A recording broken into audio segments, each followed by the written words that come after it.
నిన్న ఆయన స్కోర్కర్ష నేను బ్రహ్మాండంగా చేశాను, సమాన అవకాశాలు ఇచ్చానని. స్పీకర్ గారు మధ్య ఎక్కడ ఉండి మాట్లాడుతున్నారో అర్థం చేసుకోండి. రికార్డులు తీద్దాం. ఎన్ని నిమిషాలు ఎన్ని సెకండ్లు ఇచ్చారు ప్రతిపక్షానికి. ప్రతిపక్ష నాయకుడికి మైక్ ఇచ్చారా? డిప్యూటీ లీడర్లైన మాకు మైక్ ఇచ్చారా? మాట్లాడనిచ్చారా? అసెంబ్లీని గ్రాప్ చేశారు మీరు. మీ ప్రచార ఆర్భాటాలకి తప్పుడు ప్రచారాలకు వేదిక వాడుకున్నారు. మమ్మల్ని బయటకు గెంటేయటం, తప్పుడు ప్రచారాలు చేసుకోవటం, ప్రకటనలు చేయటం. చిన్న ఎగ్జాంపులే ఇచ్చాను నేను. అన్ని రంగాలని నిర్వీర్యం చేశారు. ఆఖరికి బొగ్గన గారు చెప్పి ఆయన ఒక అప్పుల అప్పారావు. అప్పులు తేవడం కోసం ఢిల్లీ చుట్టూ ప్రదక్షిణలు తప్పితే ఆయన చేసింది ఏం లేదు.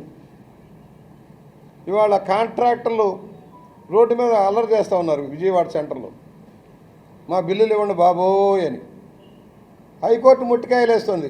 రండి ఫైనాన్స్ సెక్రటరీ గారు, ప్రిన్సిపల్ సెక్రటరీ గారు రండి, కోర్టుకు రండి అని చెప్పే పరిస్థితిలో ఉన్నారు. 8 లక్షల కోట్ల రూపాయలు నువ్వు అప్పు తెచ్చి ఏం చేశావు? సంక్షేమం అన్నావు, పోనీ సంక్షేమం సరిగా అమలు చేసావా? మేము ఎత్తి చూపుతున్నాం స్పెసిఫిక్గా. వివిధ రాష్ట్ర ప్రాయోజిత పథకాలతో కేంద్ర ప్రాయోజిత పథకాలు మిళితమై ఉన్నాయి. అమ్మఒడి అన్నావు, ఎన్నికల ముందు ఎంతమందికైనా ఇస్తాను అమ్మ చెల్లి అని బొగ్గలు నిమిరావు. వచ్చాక ఎంతమందికి ఇచ్చావు? ఒక్కళ్ళకి అన్నావు.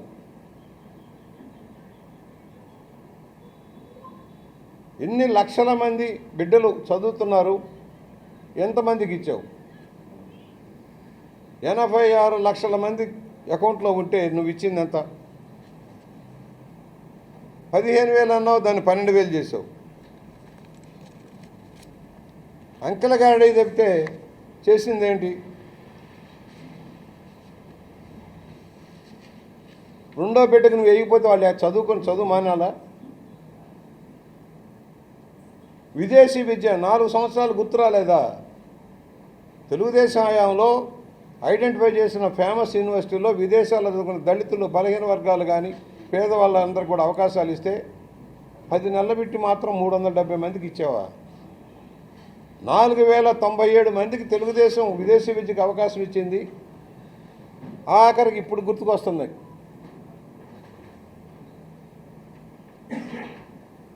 ఎన్నికల ముందు గుర్తుకొస్తున్నాయి పాపం ఆయనకి. అన్నిటి దగా చేసావు. నీటిపారుదల రంగానికి దగా చేసావు. పోలవరంలో అంకెల గారిడీ చేసి దోసేస్తా ఉన్నావు. మద్యంలో, మైనింగ్లో దోపిడీ, భూముల కబ్జా, రాష్ట్రాన్ని కుదవబెట్టేశావు. 84 లక్షల మంది విద్యార్థులయ్యా అమ్మఒడికి అర్హులు. 84 లక్షల మంది, 44 లక్షల మందికి ఇచ్చావు నువ్వు.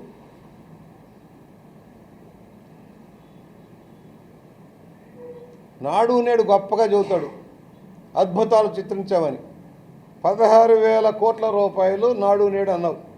అది యాన్యుటీ స్కీమ్. తెలుగుదేశం హయాంలోనే మొదలైంది యాన్యుటీ స్కీమ్.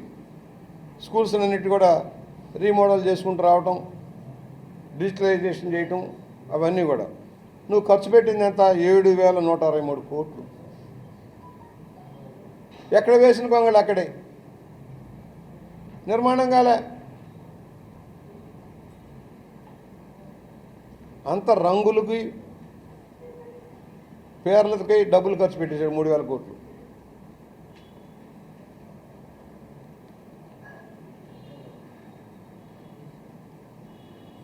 అన్నిట్లోనూ దోపిడే.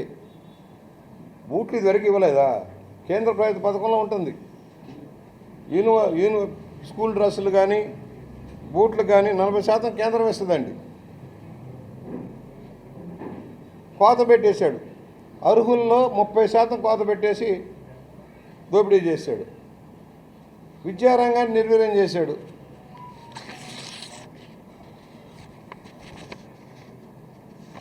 ఇవాళ మేము ఒకటే చెబుతున్నాం, గవర్నర్ ద్వారా తప్పుడు ప్రచారం చేయించావు.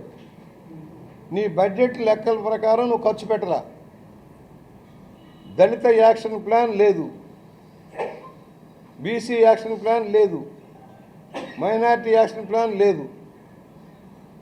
సర్వాభరణాల నిమిత్తం ₹1 ఖర్చు పెట్టానని అన్నిటికీ నవరత్నాలని వంకబెడుతున్నావు. కేంద్రం ఇచ్చిన నిధులు కూడా కబ్జా చేశావు నువ్వు. 14th ఫైనాన్స్, 15th ఫైనాన్స్ నిధులన్నీ కూడా కబ్జా చేసి స్థానిక సంస్థలను నిర్వీర్యం చేశావు. నవోదివ్వమంటున్నారు. సర్పంచులు, జడ్పీటీలు, ఎంపీటీలు రోడ్లెక్కితే బలవంతంగా ఈడ్చుకెళ్ళి పోలీసు లాకప్పుల్లో పడేస్తున్నావు. ప్రజాస్వామ్యంలో హక్కులు ఉంటాయి, ఆ హక్కులు కూడా హరిస్తూ ఉన్నావు.